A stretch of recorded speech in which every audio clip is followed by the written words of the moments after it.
অনেকের হাস্যকর লাগতে পারে ভিডিওটা, কিন্তু প্রাইমারি টেটের চাকরির আশা কাদের কখনো ছাড়া উচিত নয়। আর লক্ষ্যে যদি আপনি থাকেন তবেই কিন্তু চাকরি হবে, লক্ষ্যে থাকলেই চাকরি হবে। প্রাইমারি টেট পাস 2022-23 যারা রয়েছেন তারা অবশ্যই ভিডিওটা শেষ পর্যন্ত দেখবেন, কারণ না হলে বুঝতে পারবেন না যে আমি কী বলতে চাইলাম। প্রাইমারি টেট পাস 2022-23 হলে অবশ্যই শেষ পর্যন্ত দেখবেন, আর না হলে দেখার দরকার নেই। আর বাকিরা যারা রয়েছেন প্রাইমারি টেট পাস 2022-23 ব্যতীত, ওনাদেরকে এই ভিডিওটা কোনো ইন্টারেস্টিংও লাগবে না, কোনো গুরুত্বপূর্ণ মনে হবে না, এবং একটা বেকার ভিডিও মনে হবে এবং হাস্যকর লাগবে। তো আপনারা দেখলে দেখতে পারেন, আপনারা না দেখলেও চলবে। কিন্তু প্রাইমারি টেট পাস 2022-23 হলে অবশ্যই দেখুন। এই বিষয় নিয়ে কথা বলব, কারণ এটা অনেকেরই এক প্রশ্ন, যারা টেট পাস করে আছে তাদেরও প্রশ্ন। টেট পাস ব্যতীত পাড়া প্রতিবেশী, আত্মীয়স্বজন, বন্ধুবান্ধব প্রত্যেকেরই প্রশ্ন, কী রে টেট পাস তো করে আছিস, আর কতদিন? 22 সালের 23 সাল 24 সাল নোটিফিকেশনই আসলো না এখনও ইন্টারভিউর। 23 সালের এখন রেজাল্টই দেয়নি, তাহলে কবে আর কতদিন আশা করে কোনো লাভ আছে? তো ওই জন্যই এই ভিডিওটা করা, যে সত্যি কি আশা করে কোনো লাভ আছে? তো এই নিয়ে কিছু কথা বলবো। তো welcome to my YouTube channel education is life with Subhadip Pattu. শিক্ষাই জীবন। আমরা প্রতিনিয়ত কিছু না কিছু শিখে চলেছি এবং সারা জীবন শিখে চলবো, কারণ শিক্ষার কোনো শেষ নেই।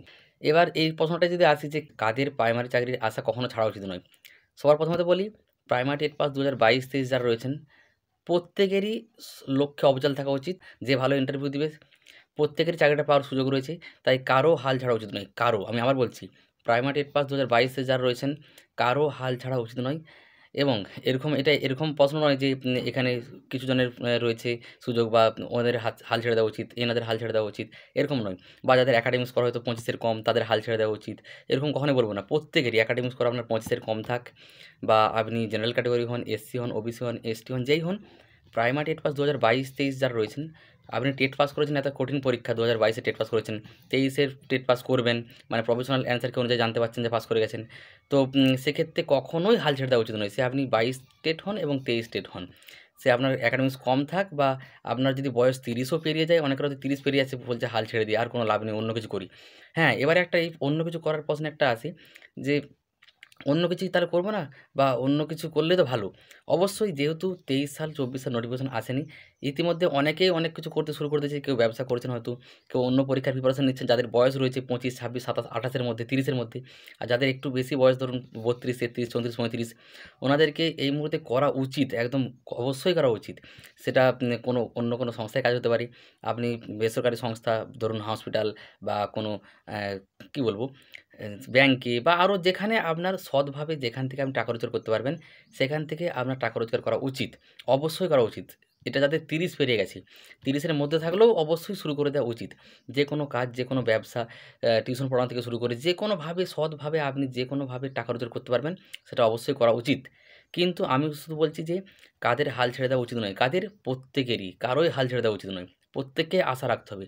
আমরা আশায় বেঁচে রয়েছি, প্রত্যেকটা মানুষই আশায় বেঁচে রয়েছেন।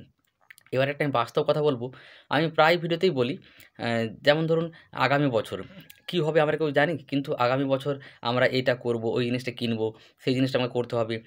কেউ হয়তো ভাবছেন আমাকে একটা বাইক কিনতে হবে, কেউ ভাবছেন আমাকে এই জিনিসটা করতে হবে, ওই চাকরির পরীক্ষাটা দেবো তাই প্রস্তুতি নেব। কী হবে আমরা কেউ জানি না কিন্তু ভবিষ্যৎ সম্বন্ধে, কিন্তু ভবিষ্যতের আশায় আমরা এইটা করব, ওটা করব, প্ল্যানিং করে আমরা চলি। সেরকমই এই মুহূর্তে আমাদেরকে প্রত্যেকটা কিছুই করতে হবে, সে আমি হই বা আপনি হন, যে কেউ হন। কিন্তু তার সাথে সাথেই আমাদেরকে প্রস্তুতিটাও নিতে হবে প্রতিদিন 1-1.5 ঘন্টা, যেটা আমি প্রত্যেকটা ভিডিওতেই বলি। তো প্রত্যেককে অন্য কিছু অবশ্যই করব এখন আমরা, যেহেতু নোটিফিকেশন আসেনি 22 সাল 23 সাল, চুপচাপ এটার প্রতি বসে থাকবো না, প্রাইমারি প্রতি। এবার যাদের বয়স দেখুন, এটা প্রত্যেকে জানেন, আর কি বলবো, যাদের ধরুন 30-এর মধ্যে বয়স রয়েছে, খুব ভালো সুযোগ রয়েছে। সুযোগ সবারই রয়েছে, কিন্তু 30-এর মধ্যে মানে তাদের হাতে কিছুটা সময় রয়েছে বলা চলে, বিশেষ করে যাদের 25-26-এর মধ্যে রয়েছে, আর 30-এর মধ্যে হলেও। এবার যাদের ধরুন 30 পেরিয়ে যাচ্ছে, অবশ্যই ওনাদেরকে অন্যান্য কিছু অবশ্যই ভাবতে হবে, এবং ভাবা উচিত প্রত্যেকেরই। ওনারা ভাবছেন আমার থেকে অনেকে, ওনারা সিনিয়র, ওনারা জানেন সমস্ত কিছু। আমি শুধু এটুকু বলছি, দেখুন এই মুহূর্তে লোকে অনেক কিছু বলবে, আমি যে ভিডিওটা করছি এটা তো অনেকে হাসাহাসি করবে জানি আমি, অনেকে অনেক কিছু বলবে, অনেকে হয়তো বলবে এইসব কিছু করে কোনো লাভ নেই। এবার যখনই এই কথাগুলো বলবে না, আমরাও যদি এরকম ভাবতে শুরু করে দিই, সত্যি মনে হয় লাভ নেই। দেখুন 22 সালের পরীক্ষা দিয়েছি, 23 সাল 24 সাল হয়ে গেল, এখন নোটিফিকেশন আসেনি। 25 সালেও তো ওবিসি মামলা নিষ্পত্তি জুলাই মাসে, তারপর আসবে। এবার যদি জুলাইয়ের পরে না আসে, আগস্টে না আসে, সেপ্টেম্বরে না আসে, কেউ হয়তো ভাববেন যদি 25-এ নাই আসে, তাহলে তো আরও দেরি হয়ে যাবে। এরকম যে নেগেটিভ কথাগুলো ভাবতে ভাবতে কী হবে না, আমরা এত কষ্ট করে ডিএলএড করলাম, 2.5 বছর 3 বছর ধরে। তারপর ধরুন একটা জিনিসের কিসের জন্য? আমার শিক্ষক হওয়ার জন্য। আপনি বলুন আপনার শিক্ষক হওয়া তো প্রধান লক্ষ্য। এবার আপনি বলবেন যদি তাড়াতাড়ি না পাই কী লাভ? দেখুন এটা এই মুহূর্তে বলতে পারবেন বা এই মুহূর্তে হয়তো মানে বলার ইচ্ছা যাবে যে সত্যি তাড়াতাড়ি না হলে কী লাভ? কিন্তু যেহেতু যেই পরিস্থিতি চলছে, সরকার এভাবে পেছিয়ে গেলে আমরা কী করব বলুন? আমরা শুধু ধৈর্য ধরে থাকতে পারি। আর আমাদের কিচ্ছু করার নেই। আমরা ধৈর্য ধরে থাকতে পারি আমরা ধৈর্য ধরে থাকতে পারি এবং ধৈর্য ধরে থাকলে একটা সময় কিন্তু লক্ষ্যে অবিচল থাকলে অবশ্যই চাকরি হবে। সে আপনার একাডেমিক স্কোর কম থাক, বেশি থাক। কম থাকলে আমাকে একটু বেশি পরিশ্রম করতে হবে ইন্টারভিউর জন্য। আর বেশি থাকলেও তাদের হয়তো একটু সুবিধা রয়েছে। হয়তো ধরুন 7-8 এরকম পেয়ে গেলে নাম্বারটা চাকরিটা পেয়ে যেতে পারি। সেই ইন্টারভিউ যখনই হোক। এবারে এই প্রশ্নে আমি কথাগুলো বললেই অনেকে বলে ইন্টারভিউ কবে হবে তার ঠিক নেই। দেখুন যখন হোক তো হবে। এমন তো নয় যে আর হবেই না। সেটা হতে পারে 6 মাস পরে কি 7 মাস 8 মাস কখন হবে আমরা কেউ জানি না। আশা করব ভগবানের কাছে প্রার্থনা করব এবং যাতে খুব তাড়াতাড়ি ইন্টারভিউ নোটিফিকেশনটা আসে। মানে 23-এ খুব তাড়াতাড়ি রেজাল্ট দিয়ে দেয় এবং তারপর নোটিফিকেশন আসে 22-এর ইন্টারভিউটা শুরু হয়ে যায়। তো যাতে প্রত্যেকেই সুযোগ পায়, প্রত্যেকের চাকরিটা পায় এবং কারণ প্রত্যেকেরই বাড়িতে অসুবিধা রয়েছে। বিভিন্ন ধরনের যত বয়স বাড়বে আরও বিভিন্ন ধরনের চাপ বাড়বে নানা রকম। তো সেগুলো কিন্তু বাস্তব কথা মানতে হবে। এগুলোকে আমি বলে দিতে পারি না কখনোই যে না কখনো চাপ বাড়বে না, বাড়িতে অসুবিধা নেই। অবশ্যই বাড়িতে অসুবিধা থাকতেই পারে। কারো অসুস্থ বাবা-মা থাকবে। তারপর ধরুন বাবা-মায়ের বয়স বেড়ে যাচ্ছে আস্তে, আস্তে। তো নিজেদের বয়স বাড়ছে আস্তে, আস্তে 30, 32, 33, 35, 36 এরকম হতে চলেছে অনেকেরই। তো ওনারা তো অনেক টেনশনে রয়েছেন। আমি এটুকুই বলব দেখুন প্রত্যেকেই কেউ টেনশন করবেন না, চিন্তা করবেন না। কারণ আমরা যতই এটা বলি আমিও বলছি টেনশন করবেন না, চিন্তা করবেন না। কিন্তু টেনশন চিন্তা অটোমেটিক চলে আসে। কিন্তু আসলেও দেখুন একটা কথা, আপনি চিন্তা করছেন, টেনশন করছেন, এর মানে তো এই নয় তাড়াতাড়ি নোটিফিকেশনটা আসবে, তাড়াতাড়ি চাকরিটা হয়ে যাবে। বরং যদি আপনি শান্তভাবে থাকেন, ধৈর্য ধরে থাকেন, সেক্ষেত্রে ইন্টারভিউটা যখনই আসুক সেটা 5 মাস, 6 মাস, 7 মাস পরে, সেখানে আপনি শান্তভাবে, ভালোভাবে পরীক্ষাটা দিতে পারবেন। আপনারই ফলটা ভালো হবে, আপনার রেজাল্টটা ভালো হবে এবং আপনি চাকরিটা খুব তাড়াতাড়ি পেতে পারবেন। সেক্ষেত্রে আপনার সুযোগটা ভালো থাকবে আরও বেশি করে। যদি টেনশনে থাকেন, চিন্তায় থাকেন, যত দিন যাবে আরও যদি 2 মাস, 3 মাস, 4 মাস, 5 মাস, 6 মাস পরে নোটিফিকেশন আসে, আরও দিন যাবে, আরও লোকের কথা শুনবেন, আরও লোকে নানা রকম নেগেটিভ কথা বলবে যে না চাকরি আর হবে না, নোটিফিকেশনই আসবে না। এমন সব কথা বলবে। তারপর আপনিও পিছিয়ে আসবেন সেখান থেকে। আর আপনারও প্রস্তুতিটা ভালো হবে না। আপনিও সেখানে ইন্টারভিউ দিতে পারবেন না।